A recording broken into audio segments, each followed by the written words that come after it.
ಎಲ್ಲರಿಗೂ ನಮಸ್ಕಾರ. ಬೀಜಗಣಿತದ ಈ ಜಗತ್ತಿಗೆ ಮತ್ತೊಮ್ಮೆ ಸ್ವಾಗತ. ಕಳೆದ ಬಾರಿ ನಾವು ಸಮೀಕರಣಗಳನ್ನ ಹೇಗೆ ಬರೆಯೋದು ಅಂತ ನೋಡಿದ್ವಿ ಅಲ್ವಾ? ಇವತ್ತು ಆ ಸಮೀಕರಣಗಳ ಒಳಗಿರುವ ರಹಸ್ಯವನ್ನ ಭೇದಿಸಿ ಆ ಎಕ್ಸ್ ಅಂದ್ರೆ ಏನು ಅಂತ ಕಂಡುಹಿಡಿಯೋಣ. ಹಾಗಾದ್ರೆ ಶುರು ಮಾಡೋಣವಾ? ಗಣಿತದ ಲೆಕ್ಕಗಳಲ್ಲಿ ಈ ಎಕ್ಸ್, ವೈ, ಝೆಡ್ ಈ ಥರದ ಅಕ್ಷರಗಳನ್ನ ನೋಡ್ದಾಗ ಇದೇನಪ್ಪಾ ಅಂತ ತಲೆ ಕೆಟ್ಟೋದಾಗಿದ್ಯಾ? ಹಾಗೆ ಅನ್ಸೋದು ತುಂಬಾ ಸಾಮಾನ್ಯ.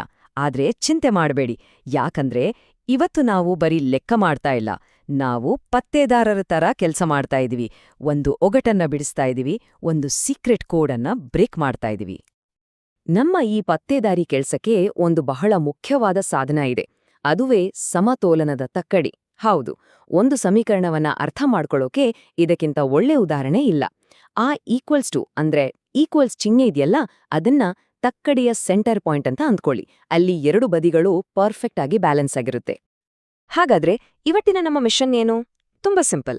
ತಕ್ಕಡಿಯ ಒಂದು ಬದಿಯಲ್ಲಿ ಎಕ್ಸ್ ತರಹದ ಒಂದು ರಹಸ್ಯ ಅಕ್ಷರ ಇರುತ್ತೆ, ಅದರ ಜೊತೆ ಬೇರೆ ನಂಬರ್ಗಳು ಇರ್ತವೆ. ನಮ್ಮ ಕೆಲಸ ಏನಂದ್ರೆ ಆ ರಹಸ್ಯ ಅಕ್ಷರವನ್ನ ಅಂದ್ರೆ ವೇರಿಯಬಲ್ ಅನ್ನ ಆ ಬದಿಯಲ್ಲಿ ಒಂಟಿಯಾಳಿ ಬಿಡೋದು ಅಷ್ಟೇ. ಇದೆಯಲ್ಲ, ಇದು ಇಡೀ ಆಟದ ಅತ್ಯಂತ ಪ್ರಮುಖವಾದ ನಿಯಮ. ಬೇಕಿದ್ರೆ ಇದಕ್ಕೆ ಸುವರ್ಣ ನಿಯಮ ಅಂತಾನೆ ಕರೆಯೋಣ, ಗೋಲ್ಡನ್ ರೂಲ್. ತಕ್ಕಡಿ ಯಾವಾಗ್ಲೂ ಬ್ಯಾಲೆನ್ಸ್ ಆಗಿರಬೇಕು ಅಂದ್ರೆ ನಾವು ಒಂದ್ ಸೈಡ್ಗೆ ಏನ್ ಮಾಡ್ತೀವೋ ಸೇಮ್ ಅದನ್ನೇ ಇನ್ನೊಂದ್ ಸೈಡ್ಗೂ ಮಾಡ್ಲೇಬೇಕು. ಒಂದು ತೂಕ ಸೇರಿಸಿದ್ರೆ ಇನ್ನೊಂದ್ ಕಡೆನೂ ಸೇರಿಸ್ಬೇಕು, ಒಂದ್ ತೂಕ ತೆಗಿದ್ರೆ ಇನ್ನೊಂದ್ ಕಡೆನೂ ತೆಗಿಬೇಕು. ಈ ಒಂದೇ ಒಂದು ನಿಯಮ ನೆನ್ಪಿದ್ರೆ ಸಾಕು, ಬೀಜಗಣಿತ ತುಂಬಾ ಸುಲಭ ಆಗುತ್ತೆ. ಸರಿ, ಹಾಗಾದ್ರೆ ನಮ್ಮ ಮೊದಲನೇ ಚಾಲೆಂಜ್ ತಗೊಳ್ಳೋಣ. ಇಲ್ಲಿ ನಾವು ವ್ಯವಕಲನ ಅಂದ್ರೆ ಸಬ್ಟ್ರಾಕ್ಷನ್ ಬಳಸಿ ಉತ್ತರ ಕಂಡುಹಿಡಿಯೋಣ. ನಮ್ಮ ಮುಂದಿರೋ ಸಮೀಕರಣ ಎಕ್ಸ್ ಪ್ಲಸ್ 4 ಈಕ್ವಲ್ಸ್ 12.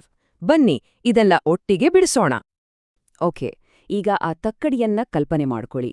ಎಡಗಡೆ ಒಂದು ಸೀಕ್ರೆಟ್ ಬಾಕ್ಸ್ ಇದೆ, ಅದರ ಮೇಲೆ ಎಕ್ಸ್ ಅಂತ ಬರ್ದಿದೆ.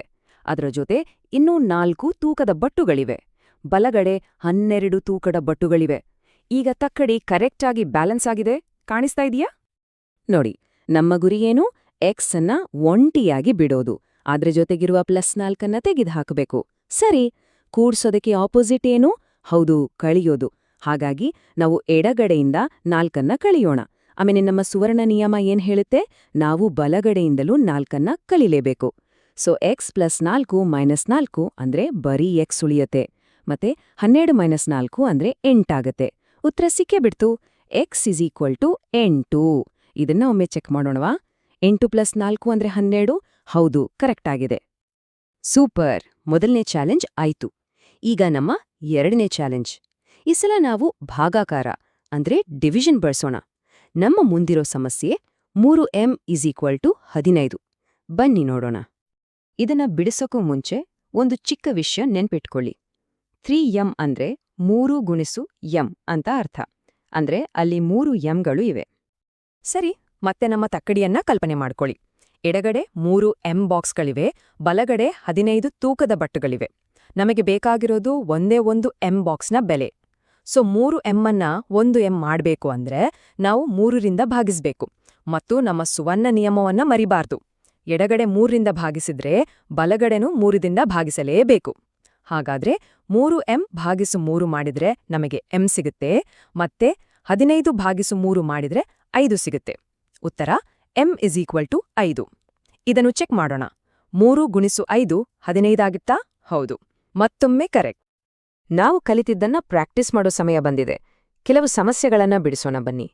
ಇದರಿಂದ ನಮ್ಮ ತಿಳುವಳಿಕೆ ಇನ್ನಷ್ಟು ಗಟ್ಟಿಯಾಗುತ್ತೆ, ಮತ್ತೆ ನಮ್ಮ ಕಾನ್ಫಿಡೆನ್ಸ್ ಕೂಡ ಜಾಸ್ತಿಯಾಗುತ್ತೆ. ಇಲ್ಲಿ ನೋಡಿ, ಕೆಲವು ಪ್ರಾಕ್ಟೀಸ್ ಪ್ರಶ್ನೆಗಳಿವೆ. ಮೊದಲನೇದು p+5 = 25. ಅಂದ್ರೆ ಯಾವ ನಂಬರ್ಗೆ 5 ಕೂಡಿಸಿದ್ರೆ 25 ಬರುತ್ತೆ? ಸ್ವಲ್ಪ ಯೋಚನೆ ಮಾಡಿ. ಎರಡನೇದು k-10 = 7. ಯಾವ ನಂಬರ್ನಿಂದ 10 ಕಳೆದ್ರೆ 7 ಉಳಿಯುತ್ತೆ? ಮುಂದಿನದು 6y = 30. ಅಂದ್ರೆ 6ಅನ್ನ ಯಾವ ನಂಬರ್ ಜೊತೆ ಗುಣಿಸಿದ್ರೆ 30 ಬರುತ್ತೆ? ಮತ್ತು ಕೊನೆಯದಾಗಿ z/2 = 8. ಯಾವ ನಂಬರನ್ನ 2ರಿಂದ ಭಾಗಿಸಿದ್ರೆ 8 ಬರುತ್ತೆ?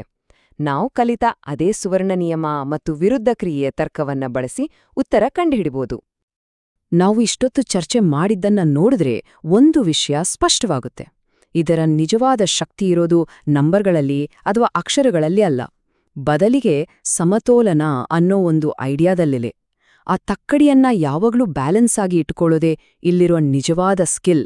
ಆ ಕೌಶಲ್ಯವನ್ನೇ ನಾವು ಕಲಿತಾ ಇರೋದು. ಹಾಗಾದ್ರೆ ಇವತ್ತು ನಾವು ನೆನ್ಪಿಟ್ಕೊಳ್ಬೇಕಾದ ಪ್ರಮುಖ ವಿಷಯಗಳು ಏನು? 1. ಪ್ರತಿಯೊಂದು ಸಮೀಕರಣವೂ ಒಂದು ಬ್ಯಾಲೆನ್ಸ್ಡ್ ತಕ್ಕಡಿ. 2. ನಮ್ಮ ಮುಖ್ಯ ಗುರಿ ಆ ರಹಸ್ಯ ಅಕ್ಷರವನ್ನ ಒಂಟಿಯಾಗಿ ಮಾಡೋದು. ಮತ್ತು 3. ಇದು ಎಲ್ಲಕ್ಕಿಂತ ಮುಖ್ಯ, ಬ್ಯಾಲೆನ್ಸ್ ಕಾಪಾಡೋಕೆ ತಕ್ಕಡಿಯ ಎರಡೂ ಬದಿಗಳಿಗೆ ಯಾವಾಗ್ಲೂ ಒಂದೇ ಕೆಲ್ಸವನ್ನ ಮಾಡ್ಬೇಕು. ಇದೇ ನಮ್ಮ ಸುವರ್ಣ ನಿಯಮ. ಒಂದು ಕ್ಷಣ ಯೋಚನೆ ಮಾಡಿ ನೋಡಿ. ಬ್ಯಾಲೆನ್ಸ್ ಅನ್ನೋ ಈ ಒಂದೇ ಒಂದು ಸಿಂಪಲ್ ರೂಲ್ ಗಣಿತದ ಒಂದು ದೊಡ್ಡ ವಿಭಾಗವಾದ ಬೀಜಗಣಿತಕ್ಕೆ ಫೌಂಡೇಶನ್ ಆಗಿದೆ. ಇದೇ ಥರ ನಮ್ಮ ಸುತ್ತಮುತ್ತಲಿನ ಪ್ರಪಂಚದಲ್ಲಿ, ವಿಜ್ಞಾನದಲ್ಲಿ, ಸಮಾಜದಲ್ಲಿ ಇಂಥ ಸರಳ ಮತ್ತು ಸಮತೋಲಿತ ನಿಯಮಗಳ ಮೇಲೆ ಇನ್ನು ಯಾವೆಲ್ಲ ದೊಡ್ಡ ದೊಡ್ಡ ಅದ್ಭುತವಾದ ವಿಷಯಗಳನ್ನ ಕಟ್ಟಲಾಗಿದೆ. ಇದ್ರ ಬಗ್ಗೆ ಯೋಚನೆ ಮಾಡ್ತಾ ಇರಿ ಮತ್ತು ಹೊಸ ವಿಷಯಗಳನ್ನ ಕಲಿತಾ ಇರಿ.